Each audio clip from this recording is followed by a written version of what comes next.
Myself Rishabh Malviya, working as Assistant Professor in Department of Pharmacy, School of Medical and Allied Sciences, Galgotias University.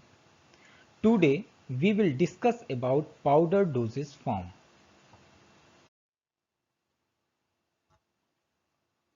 Powders are the mixture of finely divided drug or chemicals in dry form. They are used for internally as well as externally. They are available in crystalline as well as amorphous form. And there is a relationship between particle size of powder, their dissolution, absorption and therapeutic effect of drug. Now we will discuss each point. The first point is powder are the mixture of finely divided drug or chemicals in dry form. Powders can be defined as it is a solid dosage form in which finely divided particles of drug and excipient are present. Powders can be administered internally as well as externally. Internally means it can be taken by oral route or by parenteral route. The question is what is parenteral route and what is oral route? Oral route means drug is administered through oral cavity, then comes into the stomach and further it reaches into intestine. And parenteral route means the drug is administered within the body without reaching into the GI tract. It means it is reaches directly into the blood without going to stomach and intestine. And second is external route. External route means it is topically applied over the skin.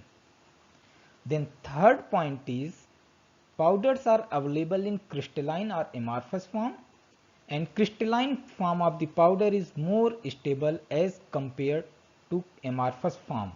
But we should know that the amorphous form of the drug shows better solubility into the biological fluid as compared to the crystalline form.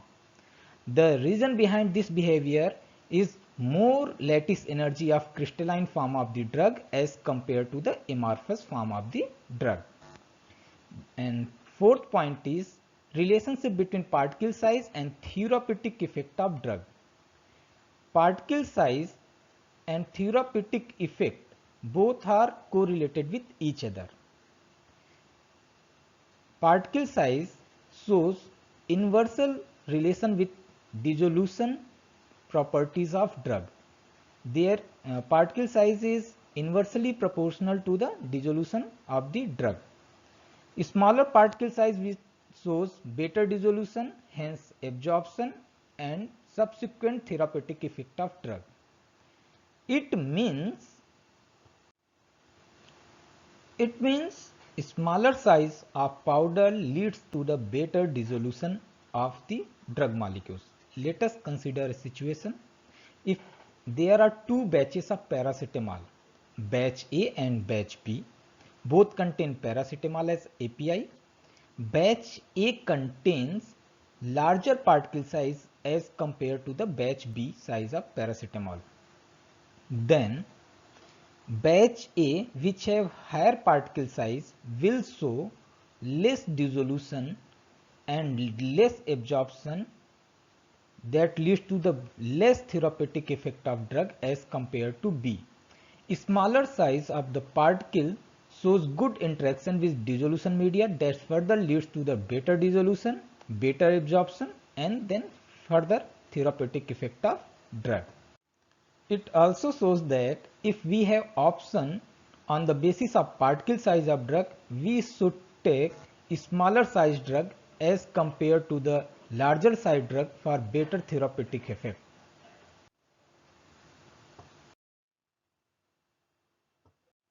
Now we will discuss about dusting powder. It is a very important topic and a type of powder. Dusting powder, these are used for external application on the skin and generally applied in very fine state to avoid local irritation. Dusting powder are free from pathogenic microorganisms. Dusting powders are used in body cavities as used on burn case, whereas medicinal or medical dusting powders are generally used on superficial skin condition. Then second type is bulk powder. It can be dusting powder, it can be used as a bulk powder for external use.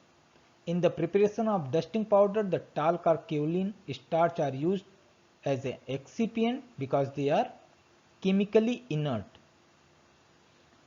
Okay, then we will discuss one by one each point. Dusting powder is used externally. Powder can be taken by internal route and external use, but dusting powders are generally and in most of the cases they are taken externally.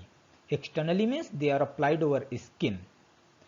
The particle size of the dusting powder should be very less to avoid any irritation. It should be free from pathogenic microorganisms because they are generally used as an antifungal agent or antibiotic to prevent the microbial growth. It should be free from pathogenic microorganisms to interact or motivate the preformed pathogen area. They are used in body cavities and generally in burn cases. Body cavity means it can be taken by nasal cavity, can be administered in ear cavity. They are generally used on superficial skin condition, not for deep pathogenic conditions. They are generally used in superficial skin conditions. They are used externally. In most of the cases they are taken externally. And in the preparation of dusting powder, talc or kaolin are used. The basic property of talc and kaolin is they have no tendency to absorb moisture. If they are not absorb moisture, they can use to dry the skin. They will not provide any moisture to the burn area. And these two components with starch should be chemically inert. There should not be any interaction between the starch, kaolin, talc and use API. And dusting powder should be sterilized before the use. It should be sterilized, especially in case of deep burning. All the components of dusting powder should be physically and chemically inert. All the components means any dosage form contain two components. One is API and another is excipient. Physical interaction means if they interact physically and change in their form, means if two solid particles are interact with each other and form a liquid form or change in physical state, if they are both are present in large particles, the final particles after interaction is reduced. It means it shows physical interaction, or any change in color of components also shows physical interaction between the components of a formulation. Chemical interaction means interaction of excipient and drug leads to the formation of salt. It is known as chemical interaction. And in ideal case, there should not have any interaction, any physical and chemical interaction between the components of dusting powder.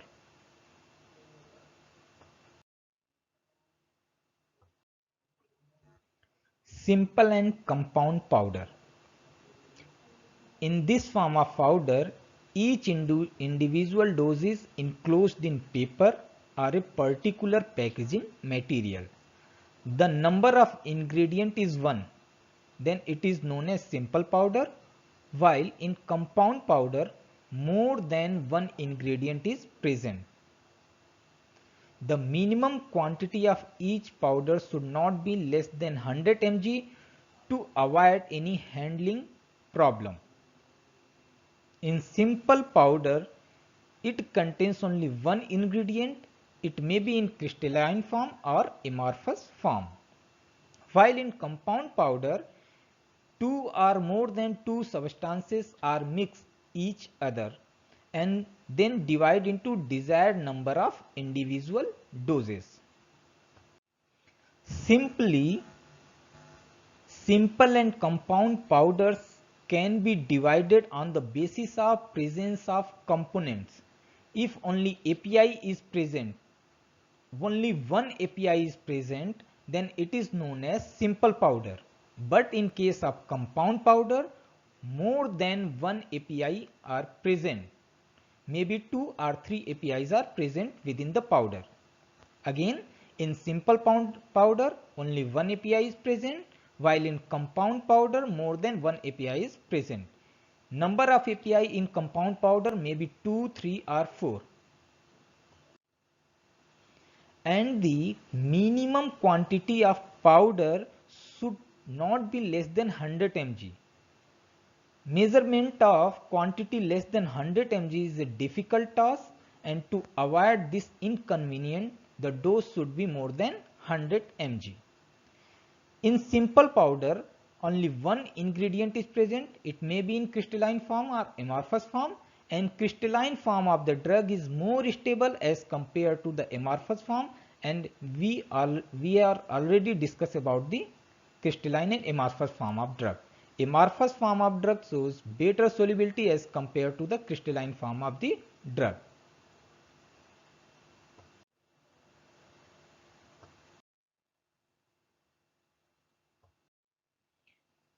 Last point is effervescent powder. Some crystalline substances liberate water of crystallization partially or wholly on exposure to the humid atmosphere. For example, citric acid, caffeine, ferrous sulfate are liberate water of crystallization, in some cases wholly or partially when exposed to the humid atmosphere. These type of medicaments granules are prepared for internal use, and generally citric acid, caffeine, ferrous sulfates are present as ingredient with sweetening agent to provide sweet taste. And when they comes into the contact of water or biological fluid, they releases carbon dioxide. Also, carbon dioxide stimulates the flow of gastric juice and helps in the absorption of the medicament. The basic difference between dusting powder and effervescent powder is dusting powder are used externally while effervescent powder are used internally, and they liberate carbon dioxide when comes into the contact of biological fluid such as gastric fluid, and also stimulate the flow of gastric juice, which further helps in the absorption of drug. This CO2 carbon dioxide is releases due to the presence of citric acid, tartaric acid and sodium bicarbonate. When these components are come with the contact of sweetening agent or and biological fluid. After the complete study, it can be summarized that powder is a solid dosage form. It can be administered externally as well as internally, and powder dosage form can be easily given to the children as well as elderly patients.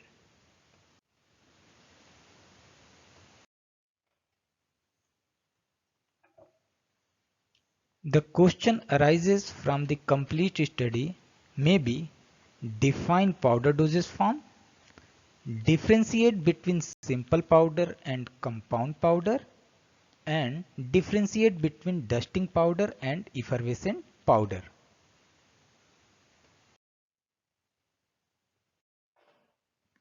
Following are the references that can be used for further study. These are 3 references which can be used for further study. Thank you very much. For any clarification, you can contact at the given email ID and contact number. Thank you very much.